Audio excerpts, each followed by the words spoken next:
Module 3, Lecture B, Dicts and Views.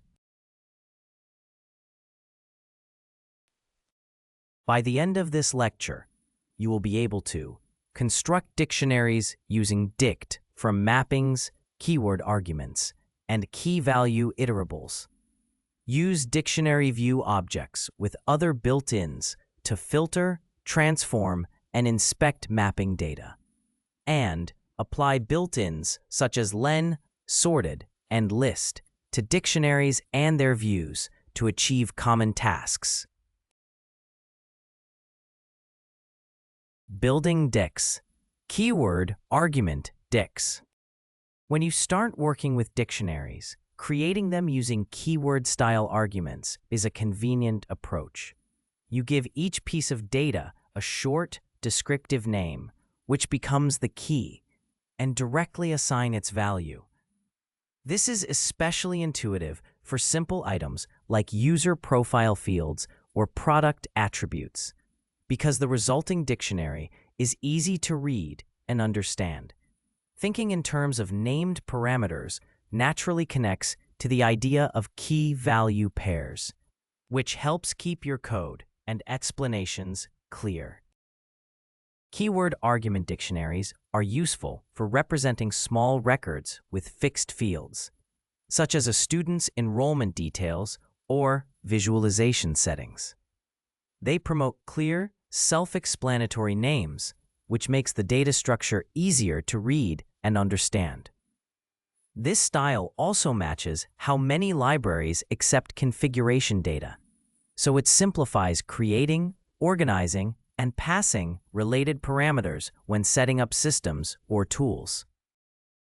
When building dictionaries using keyword-style arguments, the keys must be valid identifiers, so they cannot contain spaces, punctuation such as hyphens, or start with numbers, and they should not be reserved words.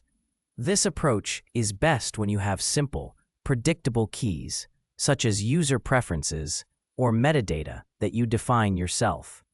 If your keys come from external sources and may include special characters, you should use a different way to construct the dictionary. Within these limits, keyword-based dictionaries remain a concise and expressive option when you control the key names.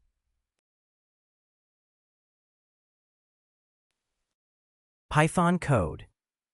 Keyword argument dicts. This section explains how to build dictionaries in Python using keyword-style arguments, where the keys are simple, readable names. It emphasizes that these keyword keys must follow the same naming rules as Python identifiers, such as starting with a letter or underscore and containing only letters, digits, or underscores. It also compares this approach to creating an equivalent dictionary using regular string keys, highlighting that while both produce similar dictionaries, the keyword argument style is often more concise and easier to read when the keys are valid identifiers. We create a user profile by using the dictionary constructor, which lets us define key and value pairs as keyword arguments. In this example, the keys are name, age, and city, and they are given the values Dallas, 30, and Boston. This style makes the dictionary easy to read and ensures that all keys are valid Python identifiers. We print the user profile dictionary to see its structure, including each key and its value. This output lets us confirm that the dictionary was built correctly. By checking the printed result, we verify that using keyword arguments created the intended keys and associated data. In this example, we look up the value stored under the name key in a user profile dictionary. This shows how you can retrieve a specific piece of information by using its key. Accessing values through their keys is a basic and essential operation when working with dictionaries in Python. We create a dictionary of plot settings using a style keyword argument so that each configuration option is defined as a clear, named entry. In this example, the dictionary includes a title set to sales chart, a color set to blue, and a width in inches set to 8. This pattern is common for configuration data, where each key stands for a specific setting and its value specifies how that setting should be applied. Using named keys makes the configuration more readable and intuitive to work with.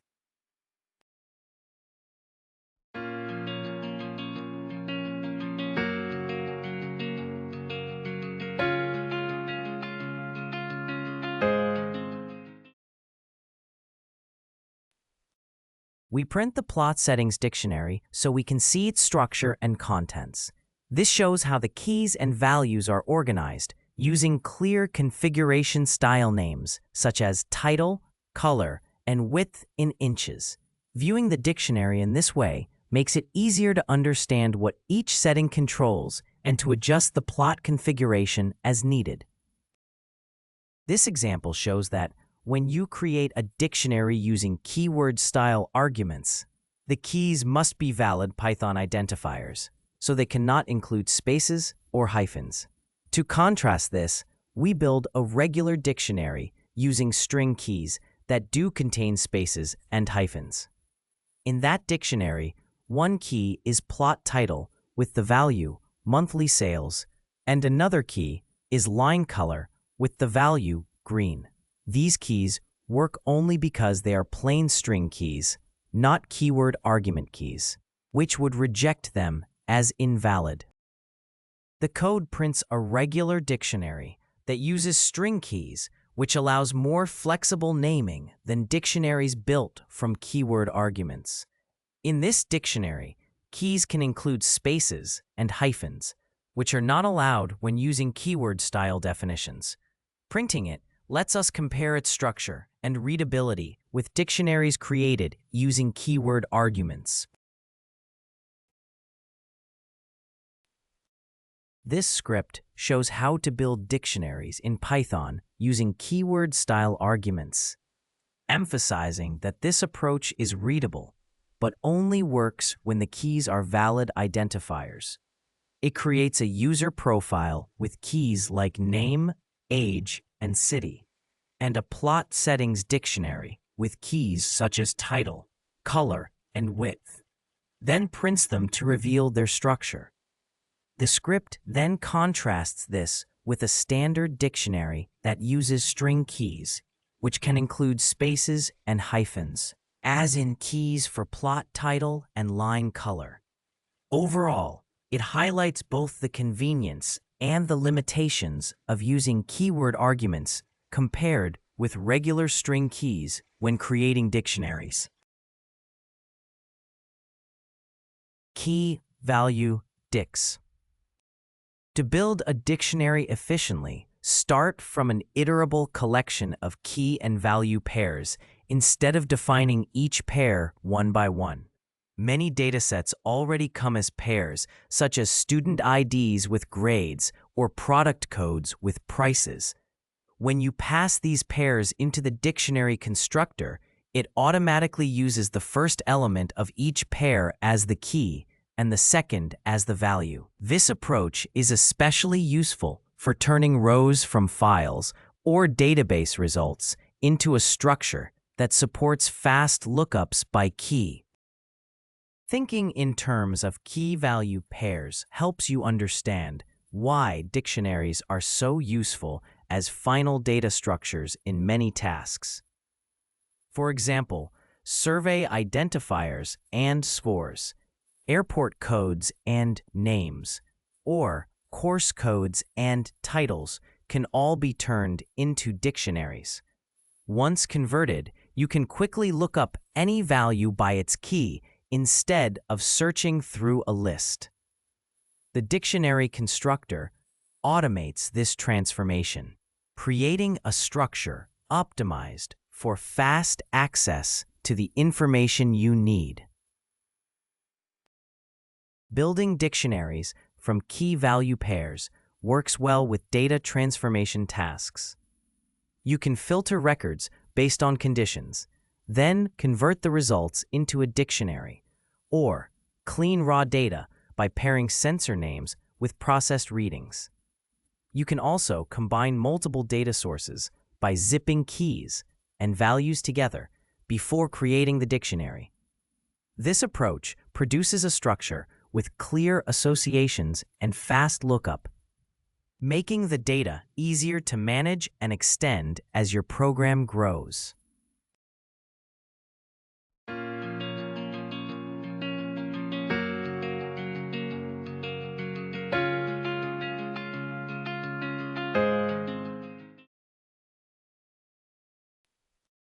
Python code, key value dicts.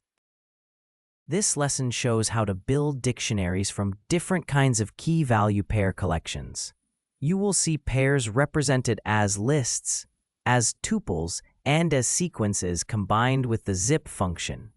For each type of iterable, we construct a dictionary and then print it so beginners can clearly see how the original pairs become dictionary entries. The focus is on simple, concrete examples that make the process easy to understand. We start by building a list where each element is a smaller list containing a student's identifier and their grade. This structure lets us treat each pair as linked information that belongs together. Organizing the data this way makes it easier to manage and update student records. It also prepares the data so we can later convert these pairs into a dictionary for even more convenient access. We can build a dictionary by starting with a list of key and value pairs, where each key is a student identifier and each value is that student's grade. Using the dictionary constructor converts this list into a dictionary that directly links each student to their grade. This method is efficient for turning structured data into a dictionary format and makes it easy to look up grades using student identifiers as keys. We display the dictionary that was built from pairs of student identifiers and grades. This printed output shows how each identifier is linked to its corresponding grade. It provides a clear view of the dictionary's structure and what data it contains. We use tuples here to store each student's identifier together with their grade. Each tuple holds exactly two pieces of information, the student ID and the matching grade. This approach can be clearer or more efficient than using lists in some situations. It also makes it easy to build a dictionary where each student ID directly maps to a grade, allowing quick access and later manipulation of the data. We can build a dictionary from a list of tuples, where each tuple holds a student identifier and a grade. Using the dictionary constructor, this list is converted so that each identifier becomes a key and each grade becomes its value.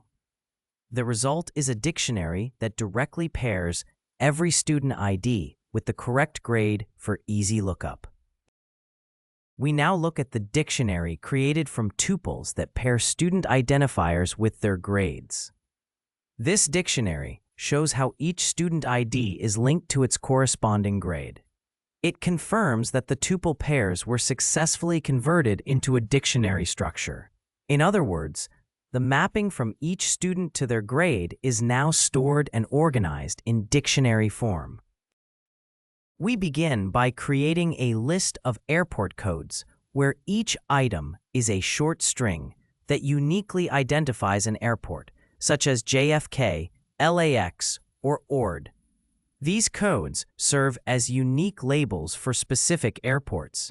Setting up this list prepares us to later match each code with its full airport name. This pairing will allow us to build a dictionary that maps every code to its corresponding airport name. We create a list of airport names containing the cities New York, Los Angeles, and Chicago. This list is aligned with a separate list of airport codes so that each city name matches its corresponding code. With these two aligned lists, we can build a dictionary that maps each airport code to its city name. This dictionary makes it easy to look up and retrieve the city for any given airport code. You can combine a list of airport codes with a list of airport names by using a function that pairs up elements from both lists. Each pair links one code with its matching name. Passing these pairs into a dictionary creating function then builds a dictionary that maps every code to its airport name. This efficiently turns two related lists into a single structure that makes it easy to look up an airport name by its code. This code creates and prints a dictionary that maps airport codes to their corresponding airport names. It does this by combining two lists, one with the codes and one with the names, using a function that pairs each code with its matching name. Another function then converts these pairs into a dictionary structure. Finally, the program prints this dictionary so you can see how each airport code is associated with its full name.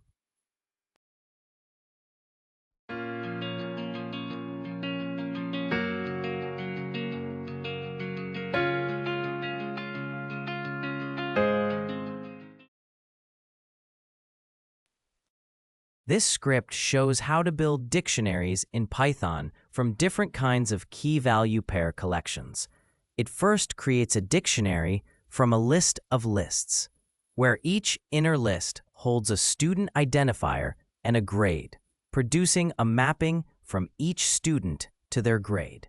It then repeats the process using tuples instead of lists, demonstrating that different iterable types can be used to achieve the same mapping. Finally, it uses the zip function to pair airport codes with city names, forming another dictionary that maps each code to its city, and prints each result to illustrate these approaches. From existing mappings. When you create a new dictionary, you often start from an existing mapping that already links unique keys to values, such as a regular dictionary or a mapping returned by a configuration system or database. Building a dictionary from this mapping gives you a snapshot of the data at that moment. You can then change or extend this new dictionary without affecting the original source. This is especially useful when the original mapping comes from a library or framework you do not control, but you still want the full flexibility of working with a standard dictionary. When working with configuration data or database results, it is often useful to convert custom mapping objects into plain dictionaries. This creates a simple, in-memory structure that is easy to inspect, modify, and reuse. By turning mapping like rows or configurations into dictionaries, you separate the data from its original source, such as environment variables or a database. This separation lets you freely rename keys, merge configurations, and manipulate the data without being limited by the behavior or constraints of the original mapping objects. Converting various mapping types into standard dictionaries is an important step in data cleaning and normalization. When data comes from different services with different mapping styles, turning them into dictionaries makes it easier to reason about the data and to test your code. This conversion lets you standardize keys, fill in missing information, and remove unneeded fields while keeping a clear boundary between external data sources and your internal logic. It also improves robustness because you rely on the predictable behavior of dictionaries instead of the quirks of each custom mapping implementation. Python code from existing mappings. You can use the dictionary constructor to build a new dictionary from any existing mapping object. This lets you copy a normal dictionary into a new, independent dictionary so changes to one do not affect the other. The same approach works for custom mapping types, allowing you to convert them into a plain dictionary that captures their current key value pairs. In practice, this gives you a simple way to take a snapshot of any mapping-like object as a standard dictionary. The code imports the mapping class from the collection's abstract base classes module to serve as a foundation for custom mapping types. A mapping is similar to a dictionary, but can define its own specific behaviors or constraints. By inheriting from mapping, the code can create a custom mapping object that behaves like a dictionary while adding specialized functionality.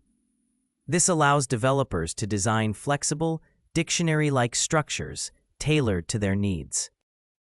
Config mapping is a custom class that inherits from the mapping class in the collections module, so it behaves like a dictionary with some specialized behavior. Its constructor takes two dictionary arguments called base configuration and overrides.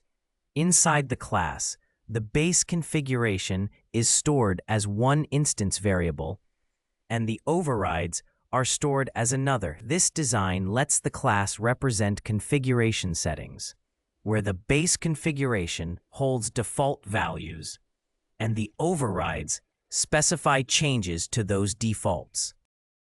This method looks up a value in a custom configuration by first checking an overrides dictionary. If the key is found there, it returns the override value. If the key is not present in the overrides, it falls back to the value in the base configuration. This design lets override settings take priority while still providing default values from the base configuration, supporting flexible configuration management.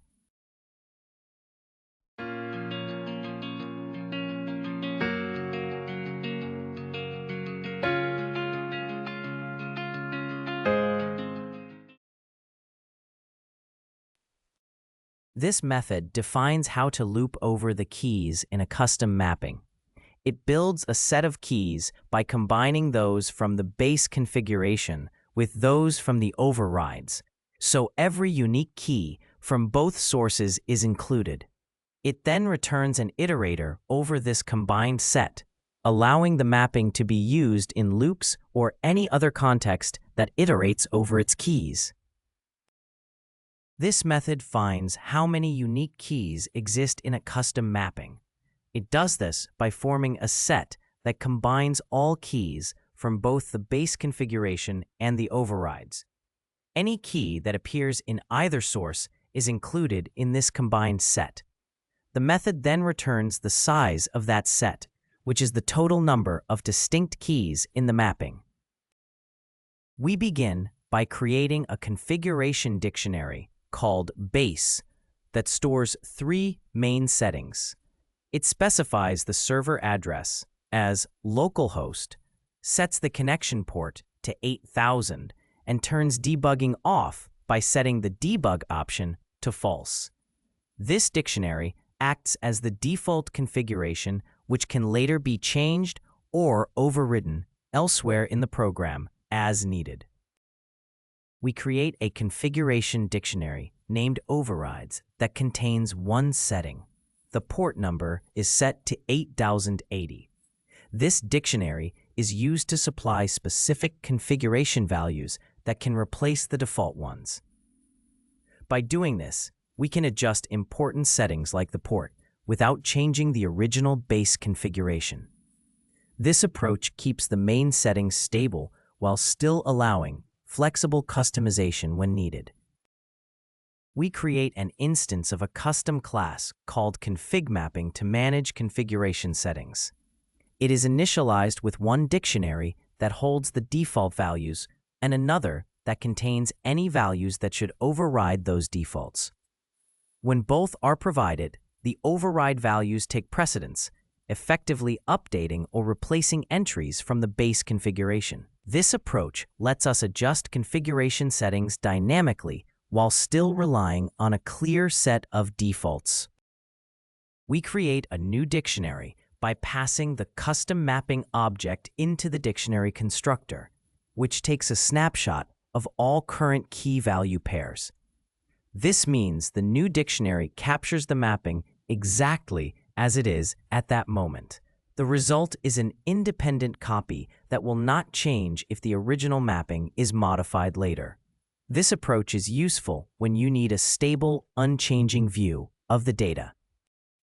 We examine the type of the config mapping object and list its keys to confirm that it is an instance of a custom class called config mapping. By sorting the keys before displaying them, we present them in alphabetical order. This makes the mapping's contents easier to read, check, and verify. We examine the snapshot dictionary by first checking its type, confirming that it is a standard Python dictionary. Next, we sort its items so they appear in a consistent order when displayed. This makes it easier to review the contents and structure of the snapshot. By doing this, we can verify that the snapshot accurately represents the current state of the custom mapping at the moment it was converted.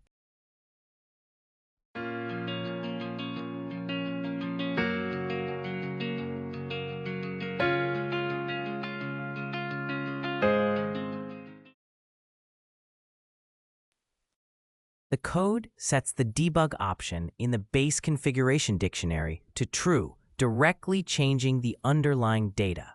Because the base dictionary is part of the custom mapping object, this update immediately affects how the mapping behaves.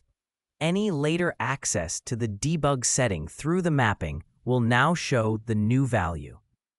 This illustrates that modifying the original data structure automatically changes what the mapping returns. In this example, we change the host entry in the overrides dictionary to the value example.com. Because the config mapping class always checks the overrides dictionary before the base configuration, this update changes which host value it returns. As a result, modifying overrides lets us dynamically adjust the behavior of the custom mapping without altering the original base dictionary. We read the current value of the debug setting from the configuration mapping to show that it always reflects the latest changes in the underlying base dictionary. Because this mapping retrieves values dynamically, any updates made to the base data or to the overrides are immediately visible when we access a key through it. This behavior highlights that the mapping is dynamic rather than a fixed snapshot of the data. After we change the original configuration and its overrides, we print the debug value stored in the snapshot dictionary. This snapshot was taken earlier from the custom mapping and captures the configuration state at that earlier time. Because the snapshot is just a plain dictionary, it does not track later updates to the original mapping or its overrides. As a result, the debug value we print stays exactly as it was when the snapshot was first created, unaffected by any subsequent modifications.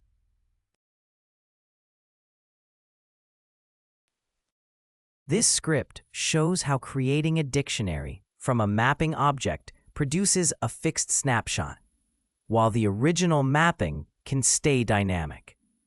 It uses a custom mapping class that combines a base configuration with override values, so the mapping always reflects the merged result. When a plain dictionary is created from this mapping, it captures the current merged configuration, including the overridden port. Later changes to the base and override data are visible in the custom mapping, but not in the snapshot dictionary, which keeps the original state from when it was created. Working with dictionary views. Dictionary view types. When working with a dictionary that maps keys to values, it helps to focus on either the keys, the values, or the key-value pairs. Dictionary view objects act like lenses that let you look at just one of these aspects at a time. They are not separate copies, but live, dynamic views that always reflect the current state of the dictionary. For example, in a mapping from student IDs to grades, a keys view shows which students are included. A values view shows the distribution of grades, and an items view shows each student and grade together as a single unit. The keys view of a dictionary behaves like a mathematical set of all its keys. You can use it to check whether a key exists, compare it with other collections of keys, or perform set operations such as intersections and differences. For example, with product codes linked to stock levels, the keys view lets you see which codes are known, compare them with supplier codes, and verify if a code is in use. Because this view is directly tied to the dictionary, any change to the dictionary is immediately reflected, so it acts as a dynamic catalog of identifiers without needing to be rebuilt. Dictionaries offer different views that let you examine their data from multiple angles. The values view shows only the collection of values, which is useful for studying their range or distribution, such as comparing temperature readings across cities. The items view shows each key paired with its value, so you can treat each key value pair as a single record, like a customer profile in a management system. Together, these views provide structured ways to analyze and transform dictionary data beyond just looking at the keys.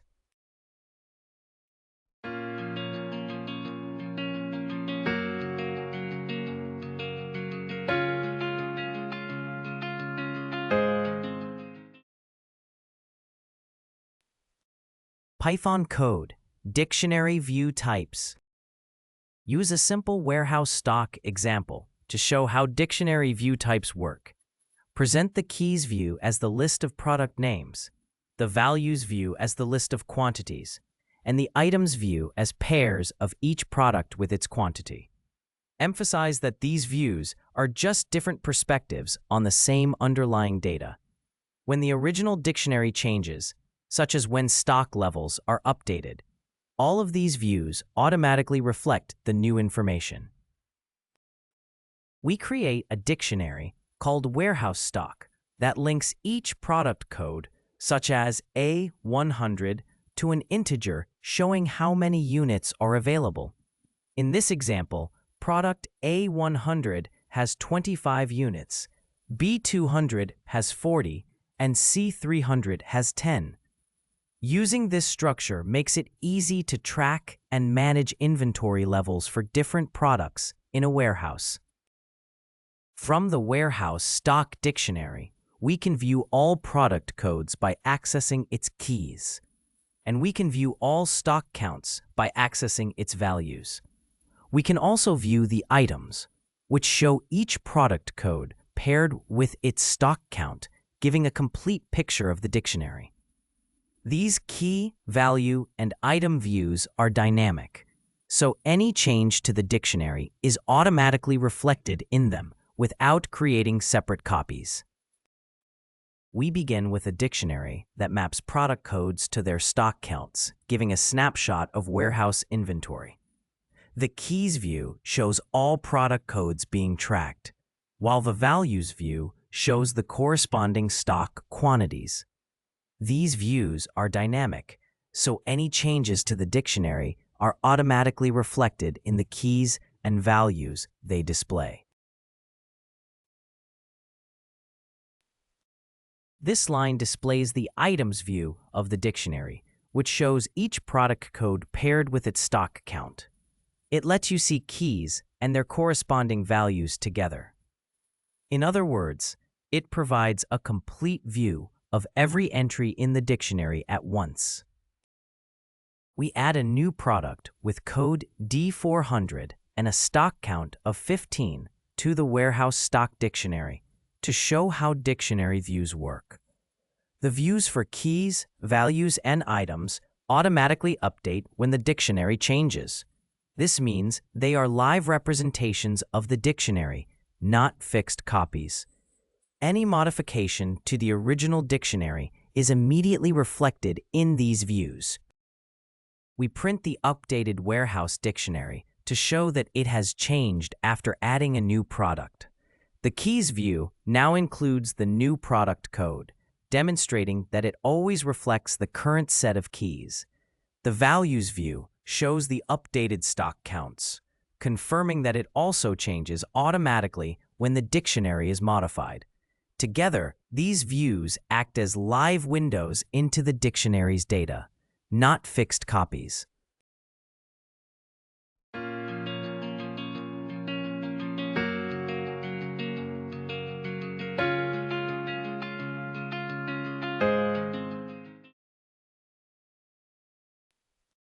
This script shows how dictionary view types in Python act as dynamic windows into the dictionary's data. It starts with a warehouse stock dictionary and obtains views of its keys, values, and key-value pairs. These views always reflect the current contents of the dictionary rather than being fixed copies. When a new product and stock count are added, the change appears immediately in all the views. This demonstrates that dictionary views are useful for tracking updates without recreating them each time the dictionary changes. Live updating views. Dictionary views are dynamic, meaning they always reflect the current contents of the dictionary rather than a fixed snapshot. When you access the keys, values, or items through a view, it acts like a live window that updates automatically whenever the dictionary changes. This behavior is useful when working with changing data, such as student records, because any additions or removals are immediately visible. The live nature of these views makes them powerful tools for coordinating operations on data that is constantly being updated. Dictionary views always reflect the current state of the dictionary. So when you use functions that iterate over or inspect these views, the results can change if the dictionary is updated in between calls. This means that even when you reuse the same view, you might see different data each time if the underlying dictionary has been modified. For example, in a web application that tracks user sessions, checking the keys view will always show the latest active sessions. This dynamic behavior makes dictionary views useful for applications that need a real-time snapshot of changing data. When working with live views of a dictionary, be careful about modifying the dictionary while you are looping over it, because changing the keys during iteration can cause errors or unexpected behavior. One way to avoid this is to first convert the view to a list so you get a stable snapshot of the keys, though this snapshot will not reflect later updates. Another option is to design your workflow so that you update the dictionary only before or after the loop, which lets you keep the benefits of real-time updates without risking inconsistent iteration.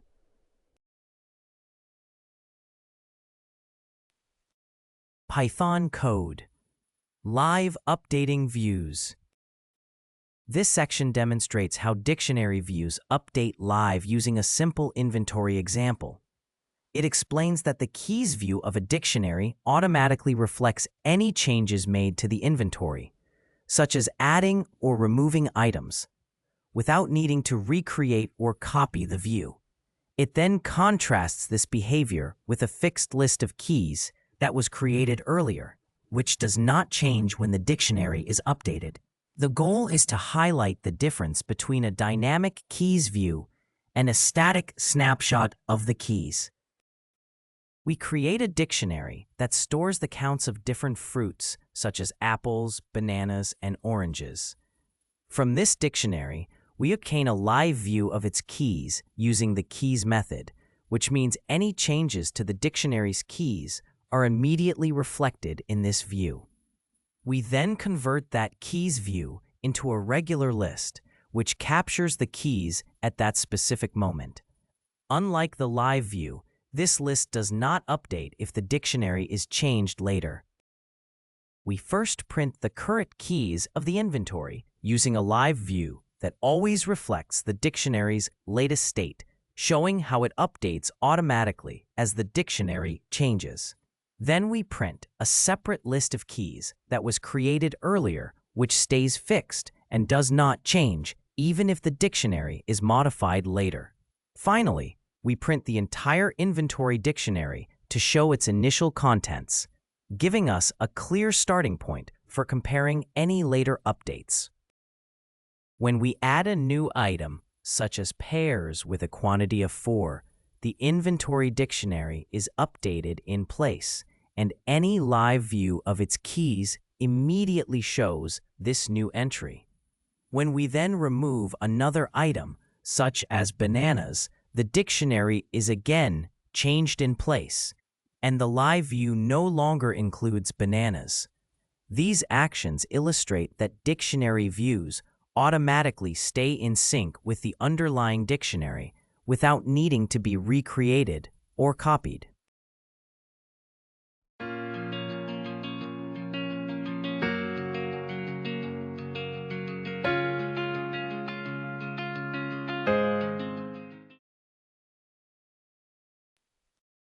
After updating the inventory, we convert the keys view to a list and print it, which shows that this live view now reflects the latest changes in the dictionary.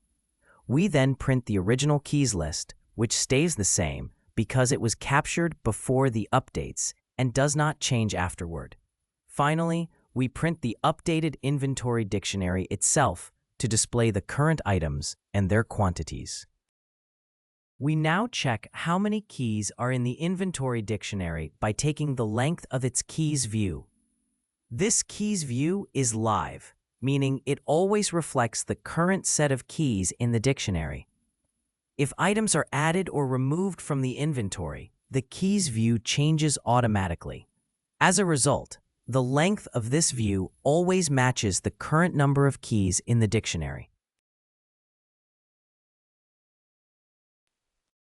This script uses a fruit inventory example to show how dictionary views in Python update automatically. It creates a dictionary of fruits, then captures a live view of the keys and a separate fixed list of those keys. When items are added and removed from the inventory, the live keys view changes to reflect the current contents, while the fixed list stays the same as when it was created. This demonstrates that dictionary views are useful for tracking real-time changes without recreating data structures. And the script confirms this by showing that the length of the keys view updates as the dictionary is modified. Looping over views. When you loop over a dictionary view, you are working with a live snapshot of its contents, which makes it useful for exploring and transforming data.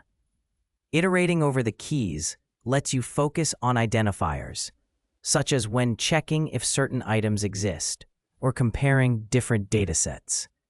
Iterating over the values is helpful when you care about the data itself, for example, to summarize measurements or spot unusual results. Iterating over items gives you both keys and values together, which is ideal for examining or changing how labels and their associated data relate to each other, such as linking product identifiers with their stock levels. When you loop over dictionary views, you can make your code more powerful by combining iteration with filtering, transforming, and aggregating data. As you iterate, you might keep only items that meet certain conditions, such as customers with high purchases or sensors with critical readings, and collect these into new structures. You can also transform values on the fly, like converting currencies or normalizing scores, and store the results for later analysis. This approach lets you build filtered and transformed collections directly during iteration, making your data processing more expressive and efficient. Looping over dictionary views helps you analyze and validate your data more effectively. By iterating through the keys, you can check for missing fields or confirm that identifiers are present. Looking at the values lets you compute basic statistics or notice duplicates that might signal errors. Iterating over key and value pairs allows you to verify relationships, such as matching course codes to credit numbers or linking employee IDs to unique emails. In this way, a dictionary becomes a flexible tool for data inspection and quality checks.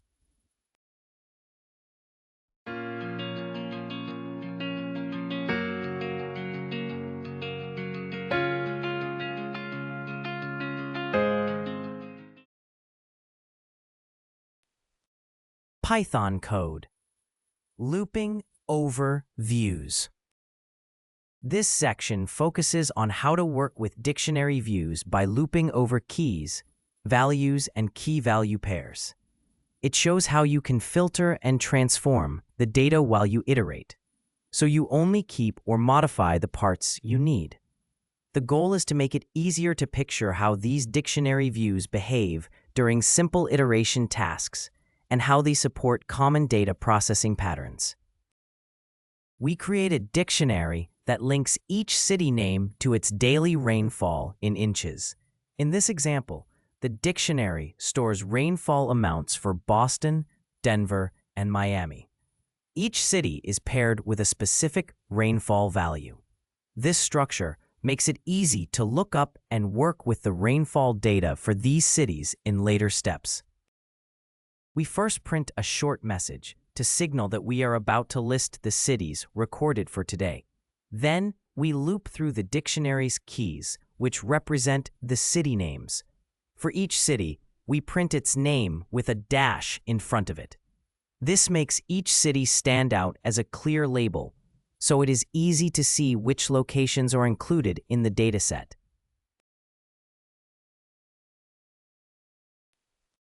We begin by printing the short message to indicate that we are calculating total rainfall in inches. Then we set a running total to 0, which will store the combined rainfall.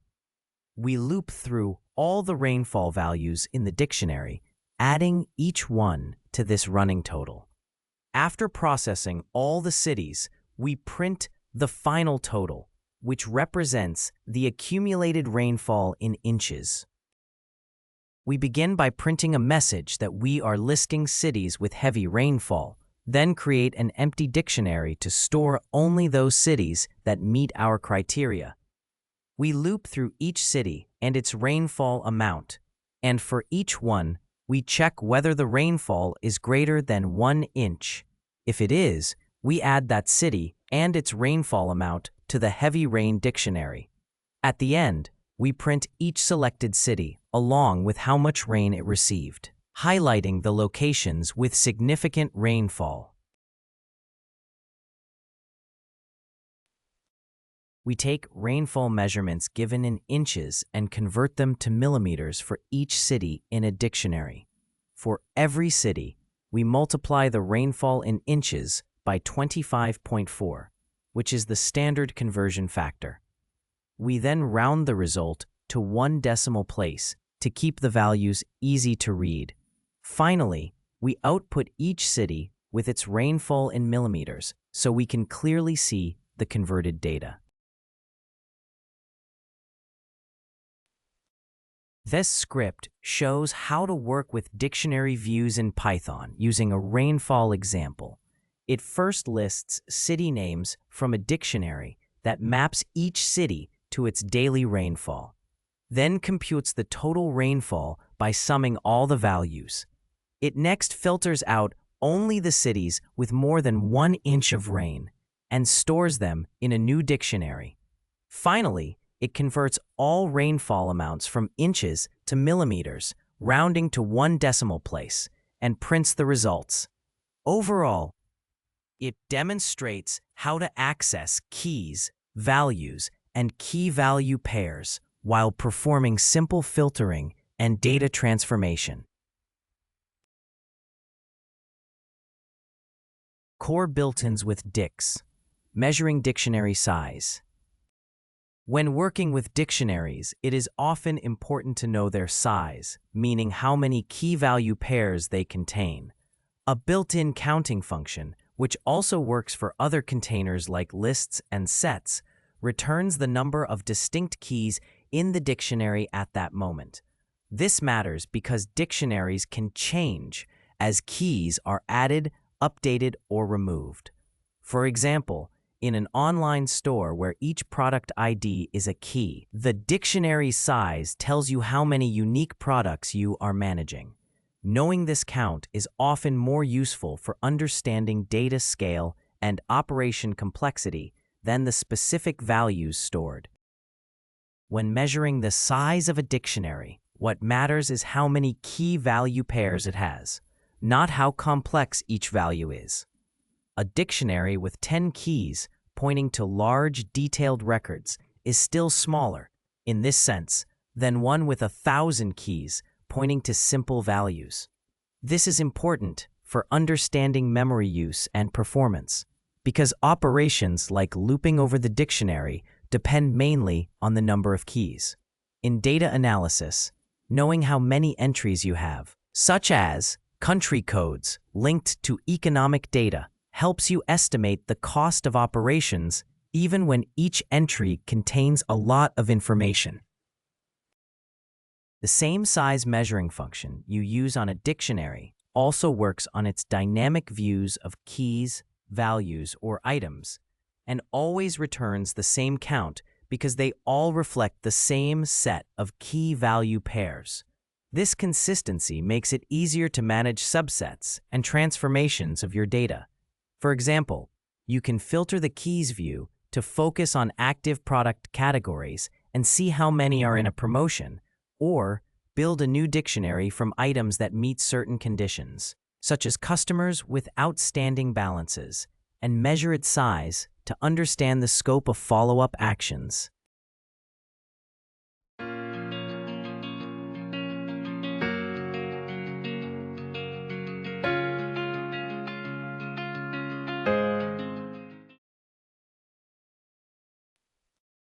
Python code. Measuring dictionary size.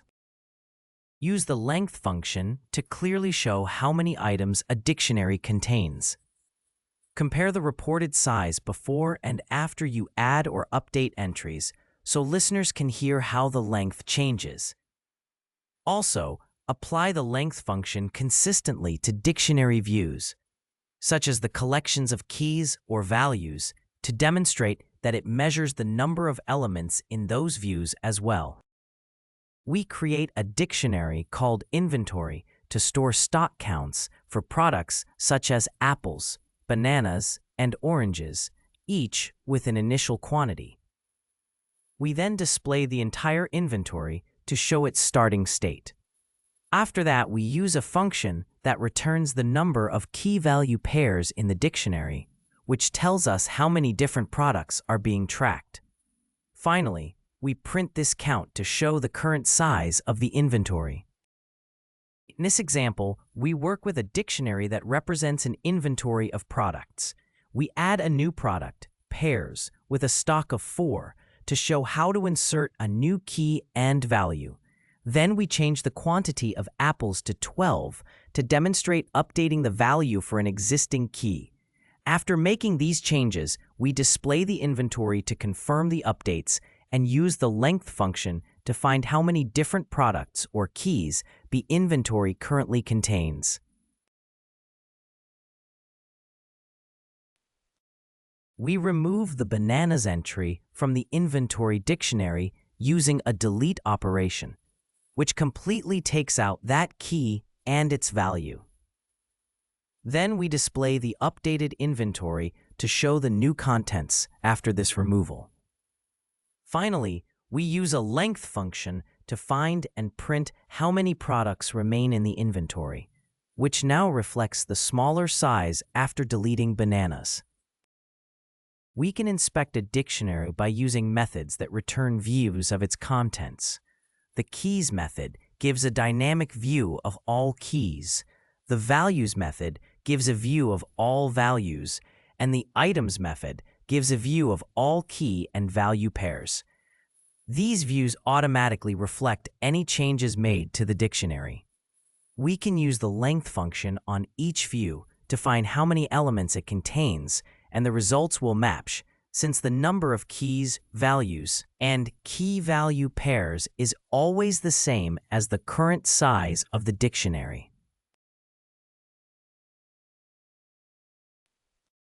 This script shows how to use the length function to measure the size of a dictionary.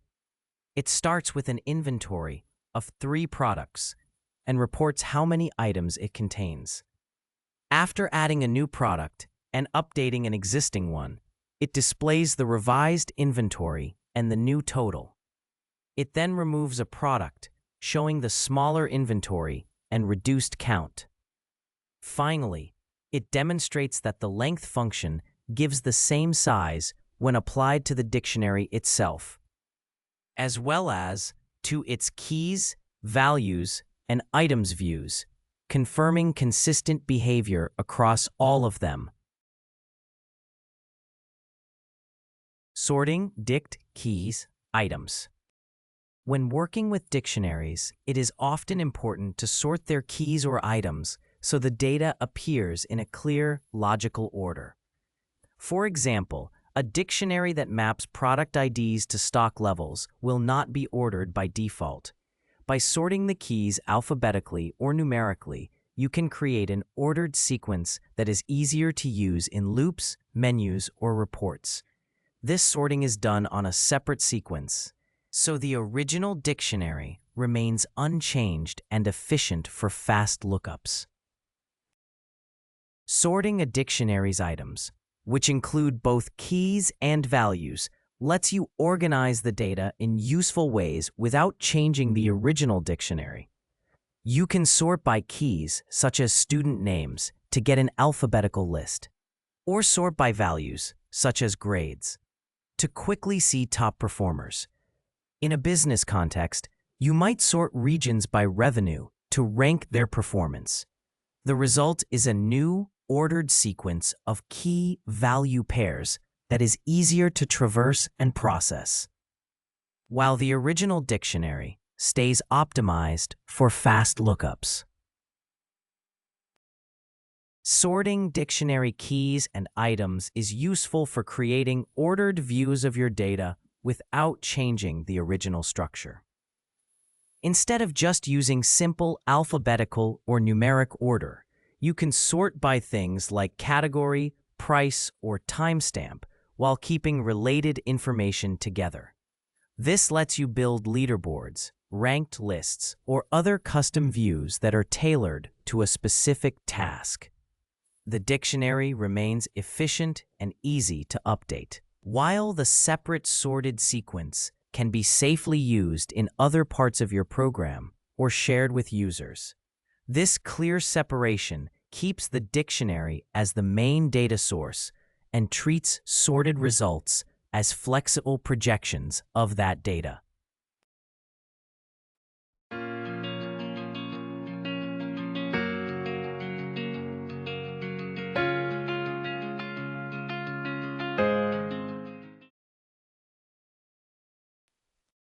Python code. Sorting dict keys items. Use sorting on dictionary keys when you need loops to run in a predictable order. You can also sort the dictionary's key-value pairs either by their keys or by their values, depending on what ordering you need. These sorted results act as views of the original data, so you can work with ordered output while keeping the original dictionary unchanged. We create a dictionary called stock levels that links each product code to its stock count. In this structure, each product code acts as a key and its stock level is the value. This lets us quickly look up and manage how much of each product we have by using its unique code. We sort the keys of the stock levels dictionary so that they appear in a predictable, alphabetical order when we loop through them. Using a sorting function on the dictionary's keys returns them as an ordered list. This makes the order of keys consistent every time we display or process the dictionary, which is important for clear and reliable output. To sort dictionary items by their values, we use the sorted function on the dictionary's key value pairs. We provide a key function defined with a short lambda expression that selects the value part of each pair, which represents the stock count. We also set the reverse option to true, so the items are ordered from highest stock count to lowest. This way, entries with more stock appear first in the sorted result. We begin by printing a short message to explain that we are about to display the original dictionary, which links product codes to their stock counts. Then we print the dictionary itself so we can see how its items are arranged internally. The key point is that this ordering is arbitrary and not sorted, which reflects how dictionaries are typically stored in Python. We begin by printing a message that tells the user the product codes will be shown in alphabetical order, which helps create a clear and user-friendly menu. Then we display the list of product codes that has already been sorted alphabetically. This gives users a predictable, organized view of the options and makes it easier for them to find and navigate the available product codes. We now display the products ordered by their stock count from highest to lowest. This creates a clear ranking that highlights which items have the most inventory available. By using the previously prepared view that sorts by stock in descending order, we can quickly see the top stocked items at a glance.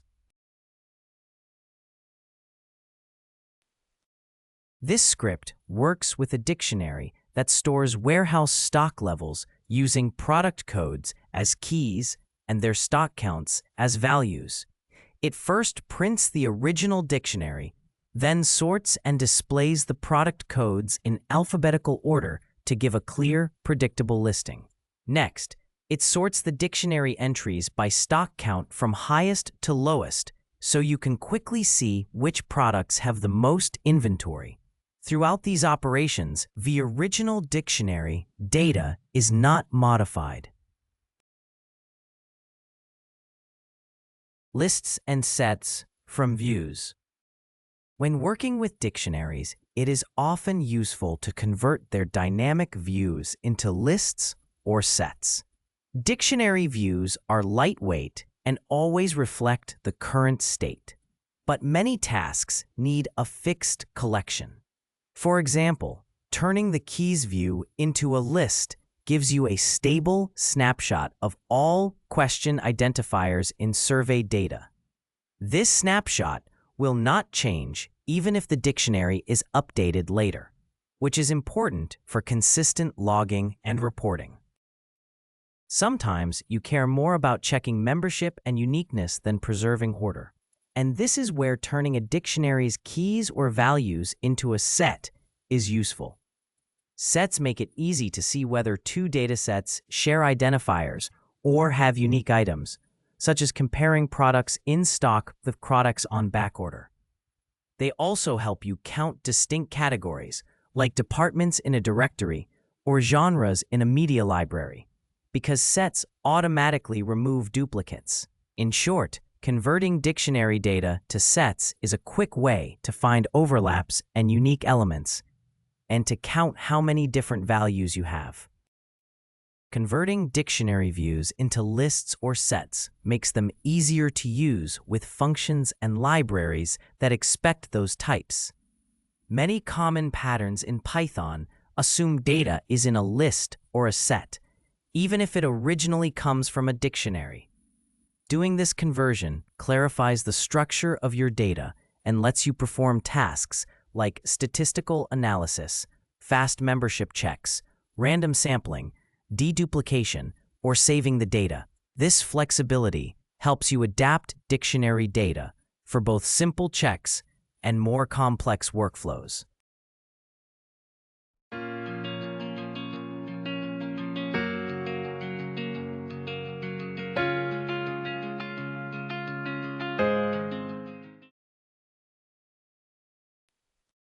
Python code, lists, and sets from views. This section explains how to convert dictionary views into lists and sets for different tasks. It shows that when you turn a dictionary view into a list, you get a snapshot of the keys or items at that moment, which does not change even if the dictionary is modified later. It also demonstrates how converting views to sets lets you compare the contents of two small product dictionaries. Overall, the focus is on using list and set conversions of dictionary views to capture current data and to perform simple comparisons. We begin with a dictionary that links each survey question identifier to its count. We then create a separate list from the dictionary's keys, which serves as a snapshot of the current question identifiers. Converting the keys to a list lets us work with them in a fixed order that will not change even if the dictionary is later updated.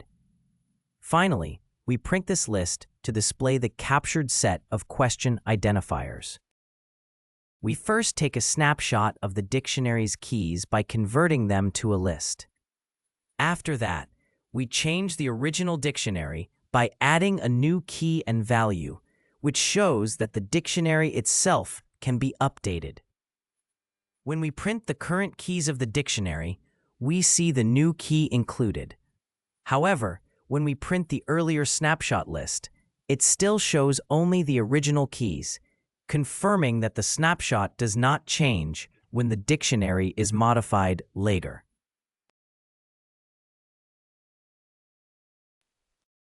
We define two dictionaries to track products. The first, called stock, links product IDs to the names of items currently available, such as a hammer, a drill, and a saw. The second, called backorder, also links product IDs to product names, but it represents items that are not yet available, such as a drill and a ladder. Because some product IDs appear in both dictionaries, we can later compare them to see which items are in stock, which are on backorder, and where there is overlap or difference between the two groups. We first turn the keys of the stock dictionary into a set, so we can easily use set operations. We do the same with the keys of the backorder dictionary, creating a second set. Then we take the intersection of these two sets to find which products appear in both stock and backorder. Finally, we print this intersection to show the overlap between the two collections of products. To separate products that are only in stock from those that are only on backorder, we use set differences. First, we take the stock set minus the backorder set to find product IDs that appear only in stock.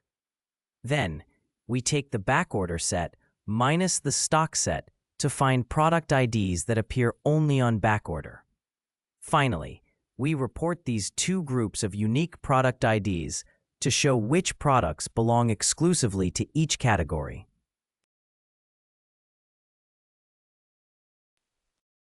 This script shows how dictionary views can be turned into lists and sets for different purposes. It first creates a list of dictionary keys as a snapshot that does not change, even when new key value pairs are later added to the dictionary, contrasting this static list with the dynamic dictionary view. It then converts keys from two dictionaries into sets to compare product identifiers for stock and backorder items. Using set operations, it quickly finds products that appear in both dictionaries and those unique to each one. which helps assess inventory overlaps and discrepancies efficiently.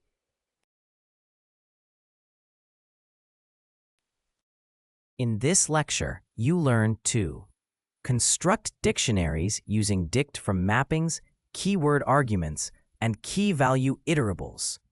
Use dictionary view objects with other built-ins to filter, transform, and inspect mapping data. And apply built-ins such as len, sorted, and list to dictionaries and their views to achieve common tasks. In the next module, Module 4, we will go over iteration and looping.